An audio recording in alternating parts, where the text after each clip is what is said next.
закон о иммунопрофилактике. Проект закона отправлен Министерством здравоохранения на рассмотрение в парламенте. И я вот думаю, что в ближайшее время будет слушание. Это первое будет, по-моему, слушание, насколько я знаю. И будут принимать закон о иммунопрофилактике. Я не могу сказать, что это будет прям жесткий закон, потому что он переплетается с другими проблемами. Ну вот люди ставят вопрос так, что нарушение прав человека — это мое личное желание, но есть показания по эпидемиологические показания. Вот, поэтому закон в стадии рассмотрения вносили.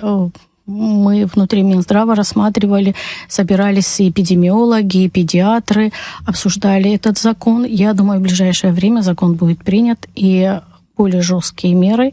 В чем-то будет более жесткий. Мы не можем людей на 100%. Есть, знаете, какие есть медотводы. При медотводе ты ребенка не имеешь права провакцинировать. Есть по эпидемпоказаниям. Вот был ковид и показал, что есть показания, надо делать, и все делали. Вот в этом законе будут отражены все стороны вопроса.